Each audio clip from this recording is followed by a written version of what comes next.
Bien, je m'appelle Michel Moreau, je suis professeur d'économie à l'Université de Toulouse, spécialité des problèmes d'économie et de ressources. Il y a un certain nombre de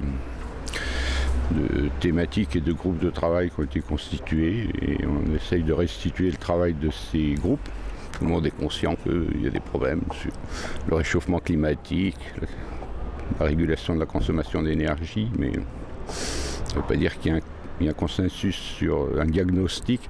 Et après, sur les méthodes et les chemins, c'est un peu plus compliqué. Je suis Rosemarie Schmitt, je représente l'ARF dans le groupe 6 et je suis vice-présidente du Conseil régional d'Aquitaine. Je représente l'ARF et je suis là pour montrer aussi le rôle que peuvent jouer les régions dans la mise en œuvre des mesures qui seront destinées à le Grenelle de l'environnement. Il y a énormément de propositions qui ont émergé. Arriver à ne pas frustrer les participants, ça va être assez difficile. Mais bon, je vais répéter que si on arrive au moins à se mettre au niveau de nos voisins européens, il y aura déjà quelque chose de gagné. Je suis membre du bureau confédéral de la CFTC, Confédération française des travailleurs chrétiens.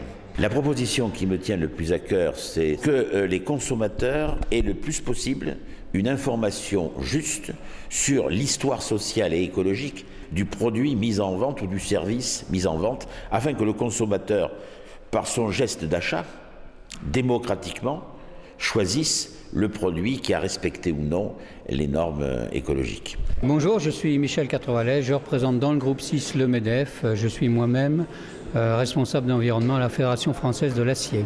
Une des propositions du MEDEF, c'est de bien évaluer l'impact des mesures et de bien s'assurer qu'elles sont neutres, voire favorables au niveau de la compétitivité des entreprises françaises. Donc dans notre groupe, nous nous sommes attachés à donner des grands principes dans lesquels devront s'inscrire ces mesures. Ce que l'on pense, c'est que les indicateurs économiques sont faits pour agir et donc que l'on doit avoir une batterie d'indicateurs qui soit suffisamment fiable et qui soit suffisamment représentatif des situations pour permettre derrière l'action, pour permettre des programmes. Alors je suis Patrick Vivray, je représente ici Alliance pour la planète. Il y a un élément qui traverse tous les débats, qui est la question de la réorientation profonde de nos modes de production et de consommation. Aujourd'hui, où les questions écologiques, sociales sont devenues déterminantes, il nous faut prioritairement des systèmes d'indicateurs